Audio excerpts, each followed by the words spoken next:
Hello and welcome to today's analysis. Today we're discussing the recall of Natasha Akpoti-Uduaghan. We've heard in the news that members of a constituency have signed a petition and they have submitted it to the chairman of INEC represented by the resident electoral commissioner in Kogi State. And what they have submitted is for the recall of Senator Natasha Akpoti-Uduaghan. Now, the office of senator is an office created by the Constitution. For anything to happen to that senator before the end of his term, right, the Constitution must also make provision for that before you can do anything, to stop the senator from serving out his or her term, which is usually 4 years. So we now go to the Constitution to know exactly what is the process of the recall. We take you to Section 69 of the Constitution of the Federal Republic of Nigeria. What does it say? A member of the Senate or of the House of Representatives may be recalled as such a member if 1.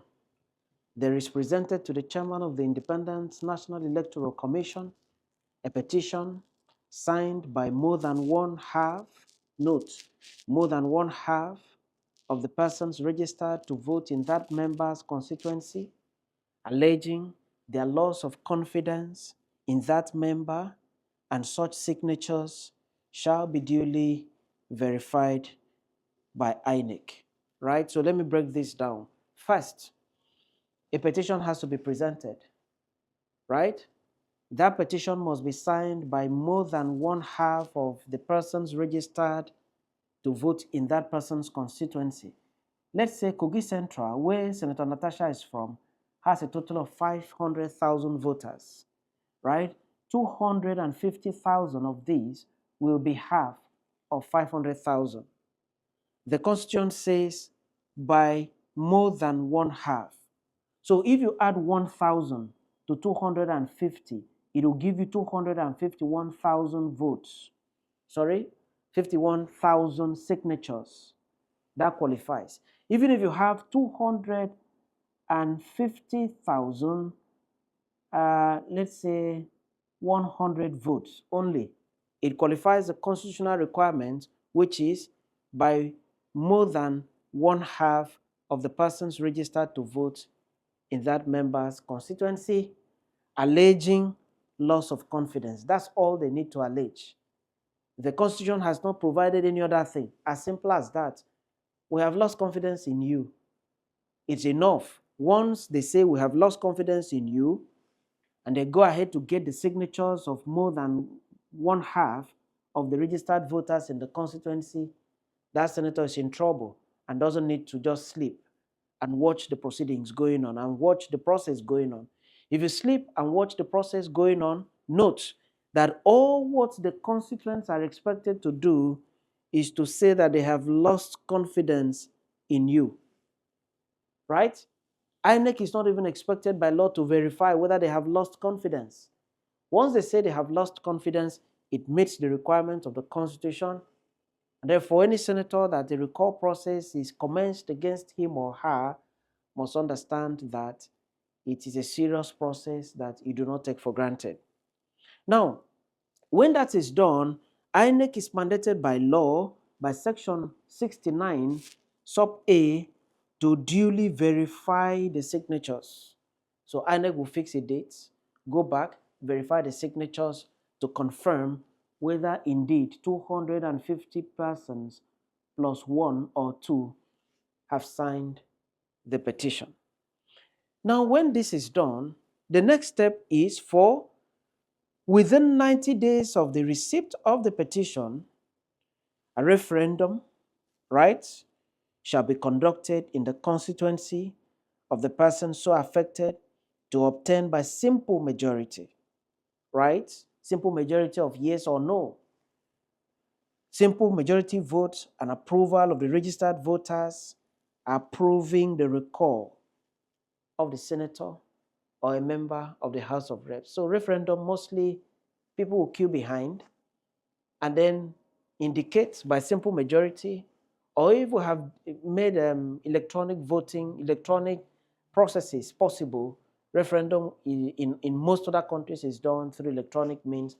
But whatever means INEC decides to use, whether manual or electronic, What the law requires is that a referendum will be conducted in that constituency, a date will be fixed, and by simple majority approval of all the voters, of the voters in that constituency, then the requirement of the law is met. Once this is obtained, once A and B above is obtained, the person shall stand recalled. So it's a serious process. So what will normally happen is that if these two conditions are met, INEC will confirm the recall of the senator and then issue that senator with a certificate of recall. Once that certificate of recall is issued, the certificate will be presented to the Senate, and the Senate will declare the seat of the affected senator vacant. And from that moment on, that senator does not have audience anymore on the floor of the Senate of the Federal Republic of Nigeria, loses all the rights and privileges that accrue, to someone being in the Senate. Now, some basic questions. What happens after this recall, issuance of certificate of recall and all that? The answer is that INEC will issue timetable, and then election will be conducted within 90 days of the recall of the senator affected. Can a recalled senator also contest in the election? The answer is yes. The right of someone to contest for the office of senator or for any other office in Nigeria is not extinguished by the person being recalled. The recall of that person means that the tenure for which the person was elected to go and represent the people in the House of Reps or in the Senate has been terminated by his or her people, right? Nothing stops that person. In this case, let's say Senator Natasha is successfully recalled.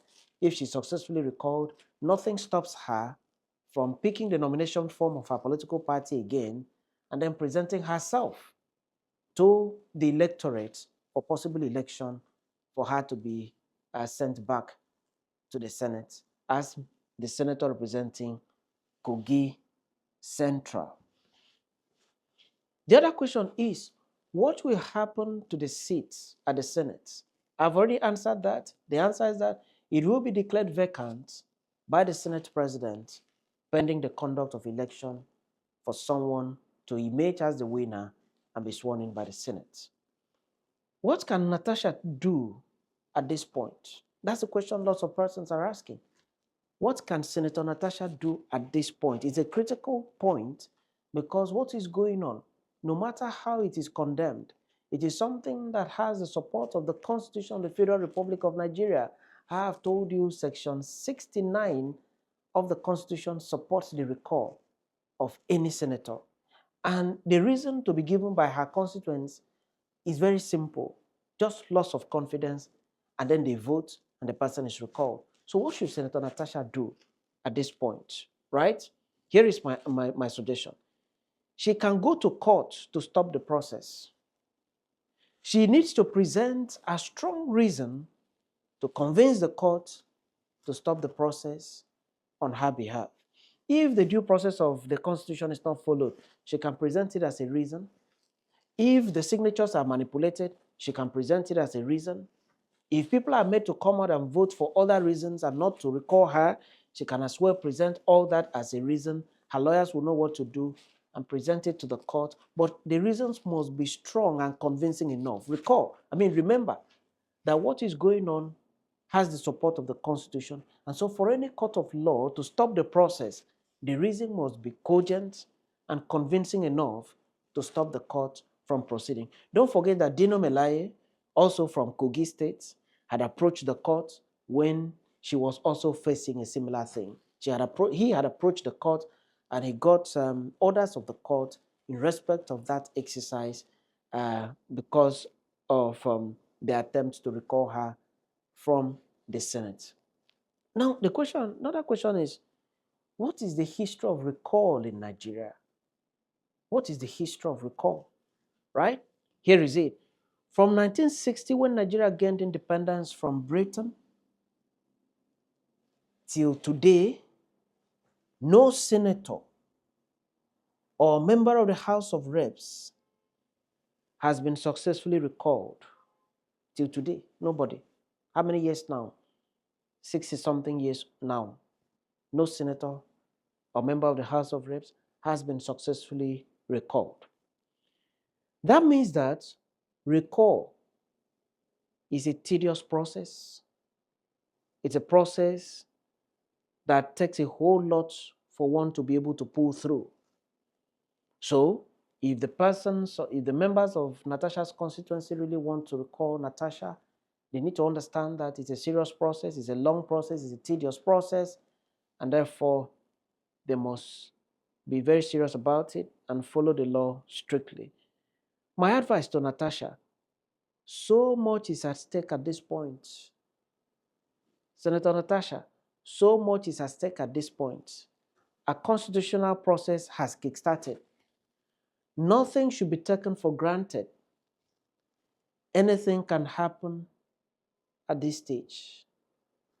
I have said a constitutional process has started. Any mistake, any laissez-faire attitude, any just careless about it, you stand the risk of being recalled. So it is left for you. It is also left for your constituency. Mine is to state the position of the law the way it is, and I have just done that. Many thanks for watching. If you have your comment, drop the comment in the comment section so that together we can also learn from you. And if you have not yet subscribed to this page, kindly subscribe to it, and also subscribe, to my other pages on other social media platforms. Many thanks.